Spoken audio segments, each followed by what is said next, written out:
Assalamualaikum warahmatullahi wabarakatuh. Perkenalkan, nama saya Rida Andani Putri. Saya berasal dari kelas 2A Pendidikan Jasmani NPM 1921910111. Di sini saya akan menjelaskan materi dari mata kuliah TBE Motorik atau Teori Belajar Mengajar Motorik. Di sini ada beberapa materinya. Untuk jelasnya, yang pertama saya akan menjelaskan urutan materi pembelajaran. Di sini urutan materi pembelajaran dibagi menjadi dua. Yang pertama ada pendekatan prosedural. Nah, untuk urutan materi pembelajaran secara prosedural menggambarkan langkah-langkah secara urut sesuai dengan langkah-langkah melaksanakan suatu tugas. Misalnya, dalam langkah-langkah gerak, ketika seseorang akan melakukan misalnya olahraga di bola voli. Nah, di sana diajarkan proses proseduralnya, misalnya dari mulai pengenalan bola, pengenalan lapang, dan juga pengenalan teknik-teknik selanjutnya. Nah, dari langkah-langkah itu tersebut, maka misalnya si peserta didik akan tahu langkah-langkah yang akan dipelajari. Nah, kemudian untuk yang kedua itu pendekatan hierarkis, urutan yang bersifat berjenjang dari bawah ke atas atau dari atas ke bawah. Materi sebelumnya harus dipelajari dahulu sebagai persyarat untuk mempelajari materi berikutnya. Misalnya, ketika seseorang akan mempelajari perhitungan dalam melakukan olahraga. Misalnya, ketika si peserta didik atau seseorang melakukan lari, itu harus yang baiknya harus dihitung terlebih dahulu detak jantungnya, denyut nadinya. Setelah itu bisa dihitung anak itu termasuk bugar atau kurangnya kebugaran. Kemudian materi yang kedua yaitu ada pengaturan waktu latihan. Terdapat banyak bentuk latihan, masing-masing memiliki kelebihan dan kekurangan. Karena memilih bentuk pengaturan latihan yang terdapat memastikan pencapaian hasil yang dapat dipertanggungjawabkan. Nah, ada beberapa bentuk pengaturan latihan yang penting, yaitu ada melatih tugas jamak, latihan terpusat dan acak, dan melatih tugas tunggal. Yang pertama itu ada melatih tugas jamak. Nah, untuk melatih tugas jamak itu sendiri, kita misalnya sebagai guru atau sebagai calon guru akan melatih atau akan mengajarkan materi kepada peserta didik. Kemudian yang dimaksud melatih tugas jamak itu ketika kita mempunyai satu materi, misalnya dalam bola basket, kemudian si guru itu tersebut akan memberikan dalam satu pertemuan atau satu minggu, misalnya memberikannya dribble, kemudian shooting, dan juga latihan-latihan yang lainnya. Nah, jadi si materi itu akan dilangsungkan dalam satu kali pertemuan atau dalam per minggu. Nah, untuk cara pengaturan lazim itu bisa dilakukan dengan latihan terpusat dan latihan acak. Misalnya gini, ketika seorang guru atau calon guru melatih atau mengajarkan kepada siswa, misalnya dalam melakukan dribble itu yang tadi melakukan dribble kemudian melakukan shooting. Nah, dalam melakukan dribble itu misalnya contoh pengulangannya itu 50 kali, mau itu dribble di samping, mau itu dribble di depan, asalkan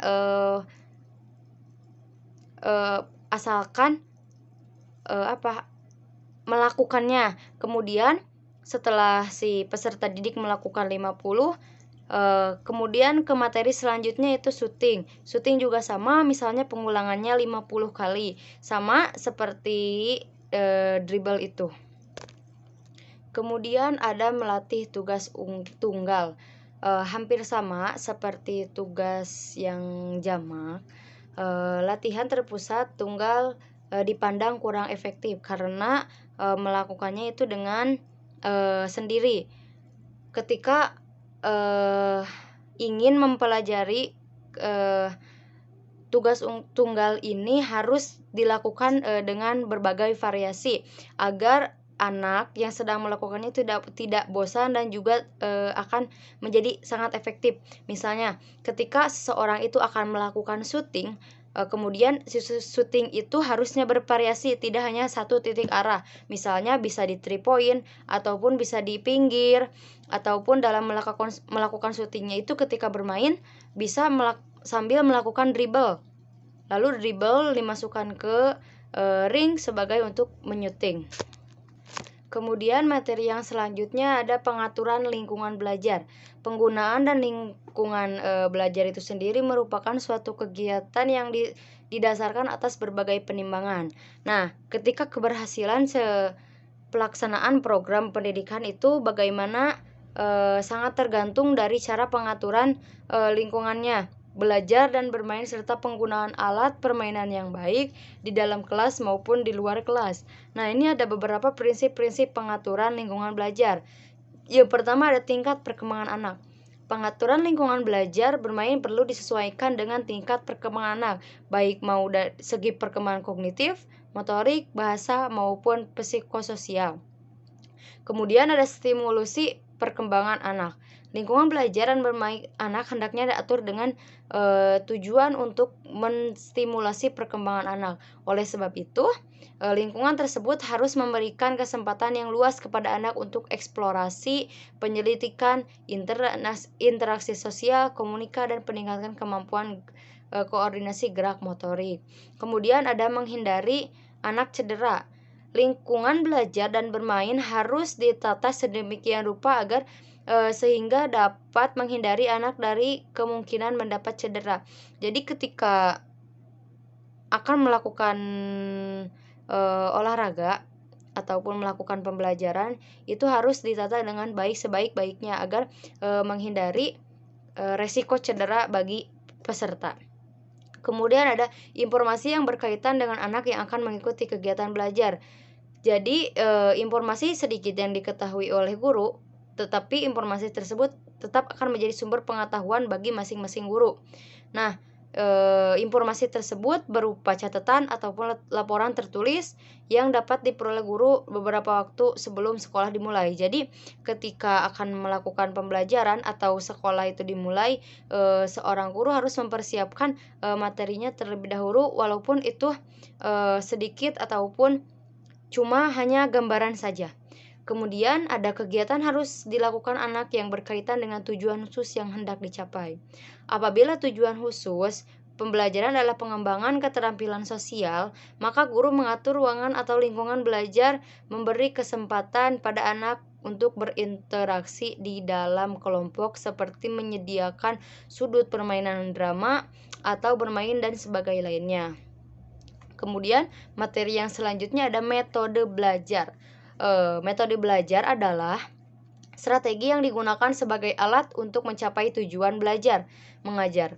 Pemilihan dan penentu metode mengajar yang tepat akan mengakibatkan pencapaian pembelajaran mengajar secara efektif dan efisien. Tujuan belajar mengajarkan tertentu akan membutuhkan metode mengajar tertentu. Nah, untuk metode belajar ini dibagi menjadi beberapa. Yang pertama ada metode ceramah.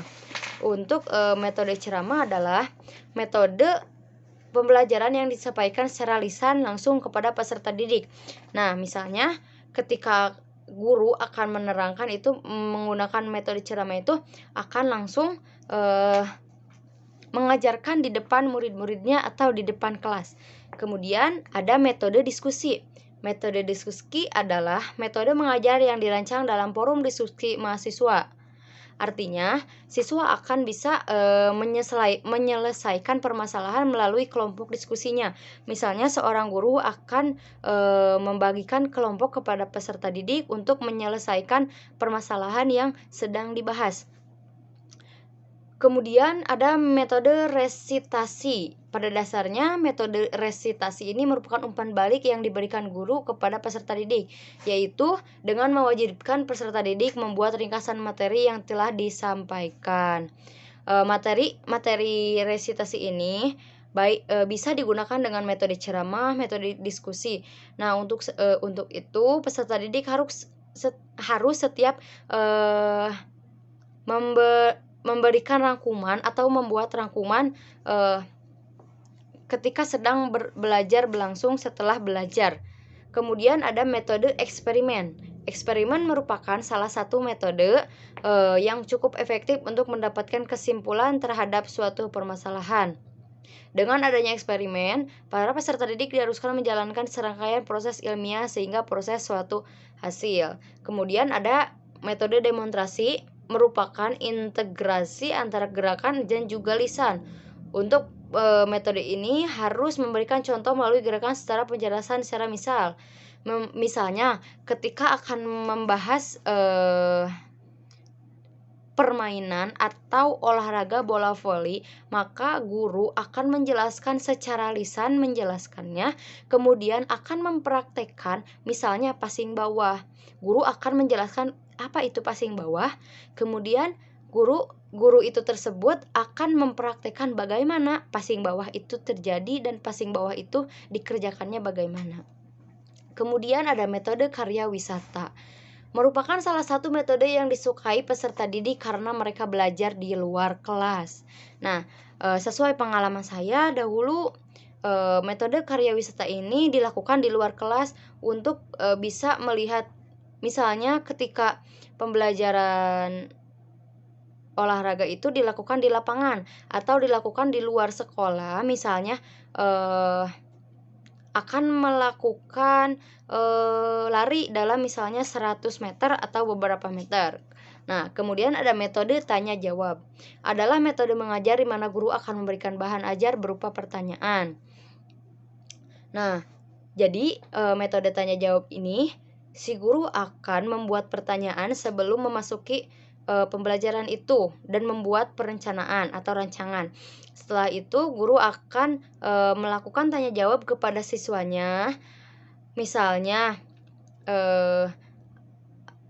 ada berapa teknik passing bawah dalam ada berapa teknik dalam bola voli, misalnya seperti itu. Kemudian siapa yang akan menjawab itu bisa mendapatkan nilai plus atau bisa mendapatkan apa saja.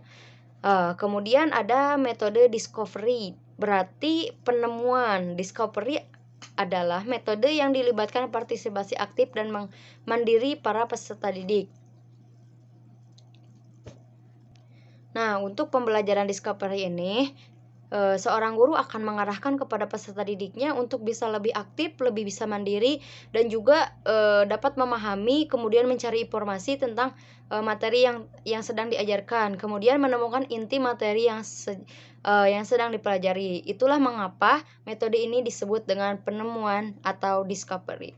Mungkin itu saja yang dapat saya sampaikan. Mohon maaf bila terdapat banyak kesalahan mulai dari kata-kata dalam penyampaiannya. Wabillahi taufiq wal hidayah. Wassalamualaikum warahmatullahi wabarakatuh.